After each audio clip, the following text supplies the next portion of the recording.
Hi guys, going live. I've been live in for such a while actually, so it's about time I kind of got on camera and did a live stream anyway. So I'm actually at my kids' house at the moment, so where we've been doing a lot of changes here. So as you can remember, a little while ago we installed, well, quite a few years ago actually, we installed cable around the house. So up here, going all to the rooms, we installed cable, comes down the wall here, and it all goes back to the shed where I used to have all my servers and stuff. But now it's a shed where my son uses for hanging out with and stuff like that. So the cabling we had installed, it's got to be about 5 years old. It's indoor cabling used on the outside, so it's been through all its elements of rain and snow and cold weathers, as well as sunny weathers like today as well.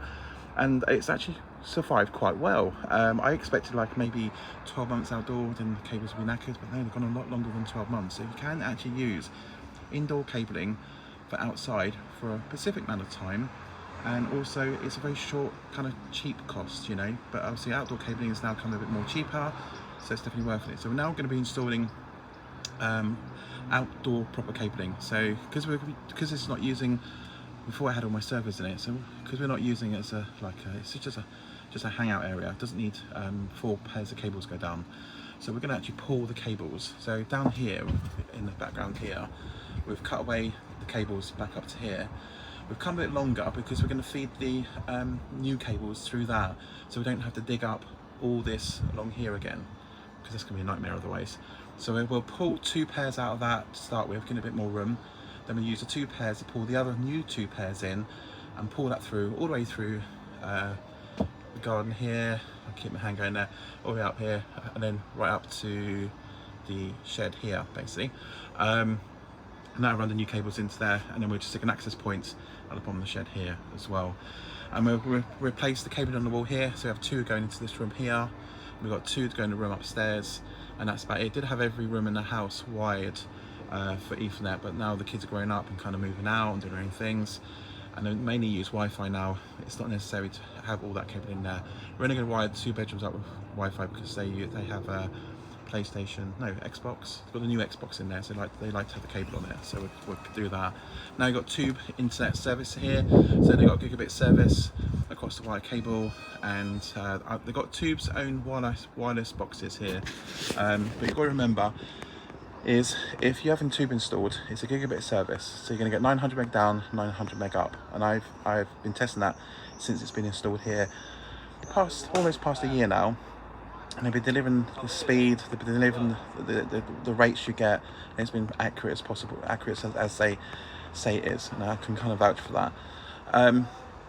So what you're going to do is, if you've got normal Wi-Fi access points, and they're not Wi-Fi 6, then you're obviously not going to get a gigabit of Wi-Fi across that speed. And that's the thing everyone kind of moans, going, oh, we've got the speed, but it's not showing up on our phones, it shows us only half the speed, all that stuff. Yes, you will. It's the Wi-Fi access points, if you've got your own ones, or you use Tube's ones they've got at the moment, the first generation of Tubes, yeah, it's going to be half the speed. So on a wired connection using your laptop, you will get roughly 900 meg down, 900 meg up.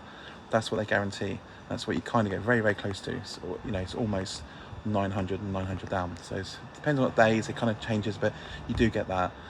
But over Wi-Fi, you've got half the speed. So to get that full gigabit speed, you need the Wi-Fi 6 plus routers. Wi-Fi boxes. Then you'll get a gigabit, and you'll get way over 700 or 800 over the Wi-Fi speed itself. That's a lot of questions I see up on my social media. I see it up a lot on the Facebook groups I run, that's local residents here in Camberley. So yeah, you need to go up to that. Upgrading to Wi-Fi 6 is not cheap. I know they're bringing out Wi-Fi 7 now as well. Again, that's not cheap. They're very expensive still because it's new technology and stuff. And don't forget, also things are changing very soon as well, is you've got the new gigabit speeds. So we've been running on 1 gigabit as standard. Now they're introducing 2 gigabit, but it runs over the same Cat5 cabling, so you don't have to change your cables.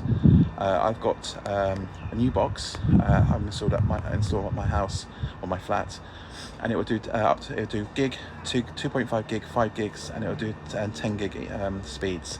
And I've changed all my networking internally to my flat to 2.5, and it's a massive difference in speed. All I need now is Tubes connecting me my flat it's not Tube waiting, it's actually my housing association to give them the authority to come in. Once they come in, I can have Tube internet because it's so fast, and I'll be able to upload my videos a lot more quicker than I currently do on BT. And I'm looking forward to that when it does happen. I might put some emails out to them and say, come on, connect me, because I know it's right outside my flat on the main road, but they haven't got permission to come in yet. And that's the aggravating part of it all. It's waiting for my housing association to say, yes, you can bring it into the building. I think all my neighbours are looking forward to high-speed internet. A fraction of the price, £25, you can't go wrong. I've seen a lot of new fibre companies in Camberley offering the same kind of thing now, but they still don't match Tube prices. I think it's called City Fibre or Fibre something anyway. They always seem to have that fibre name in it. They're coming in around about £30 mark, £30 for a gigabit speed, where Tube is still at price at £25.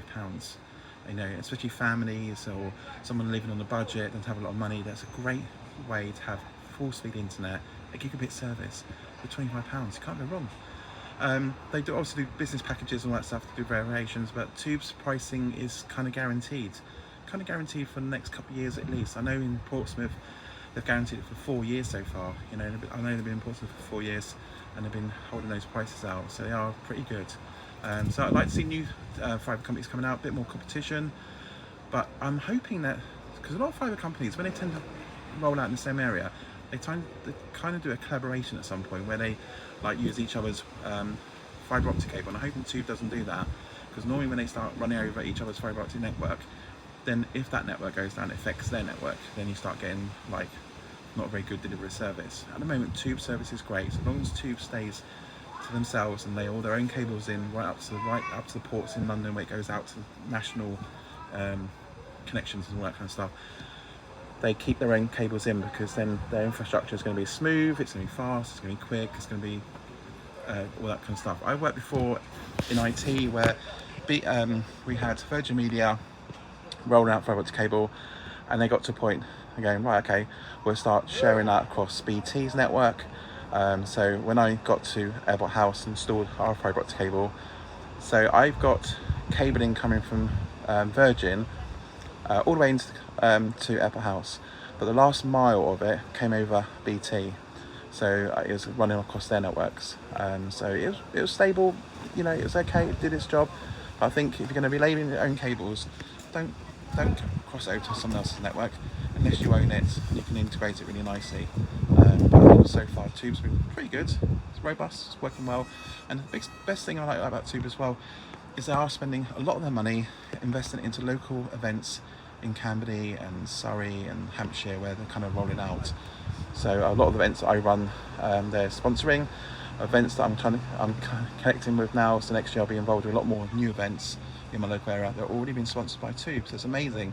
They're taking their money from us, creating a fantastic service, and then putting the money back into the local community. I just think it's a great job as well. So anyway, that's my take. That's my update live stream video for you guys. Haven't done it for a while, so I thought it's a nice day. Let's get out, let's do a video. I've done some shorts as well, and I've got some more stuff coming up very soon. I'm podcasting next week with my team again, and I'm going to get my team involved because they've all upgrade their phones, so we're going to do some phone reviews as well. And I've got some more how-to stuff, all on the Unraid stuff, coming out very shortly as well. So if you've got Unraid or want to learn more about it, Unraid and stuff, let me know, because I'm going to be running some more new videos for you, how-to guides. Yeah, so that's me out today. So have a great day, have a great weekend, and I'll see you on the video very soon. And I think I'm going to start doing a few live update videos as well. And I might even do a live stream video one day on a Wednesday, probably be around about 12 o'clock-ish, but I'll let you know on here anyway. Check my Facebook page out for details, and we'll probably do a live stream with my team, and I can introduce you to my team who will be involved with what we're doing. So S&J Media Group is now a community interest-based company, now looking after Jack's Tech Tips and a lot more pages and Facebooks we currently been running in the background as well. So we're kind of doing lots of stuff. So if you like what we do, up in the link here, there's buy me a coffee. Go and buy me a coffee. You can support us on a monthly way, so you can pay £5 per month and help support the channel. and that way we can start reviewing a lot more tech gear and stuff like going forward. And now I've got a team built. I want to start utilising those same teams to help out on the channel and do some really nice reviews. Let's make this channel a really good one. Let's get those subscribers up. So if you're not subscribed yet, hit that subscribe button right now down there somewhere, and notification button to know when I've got a video going out, or next time I do a live video as well. If you've got any questions, please put in the comment there what you'd like to see on this channel. If you like my podcasting, the Jack's Tech Tip podcasting, what other topics would you like us to discuss or put out there and stuff? You know, are you local to me? Would you like to come onto a podcast and chat with us? Then please put your details in the description below, and we'll see you very soon. And now go find me off button now.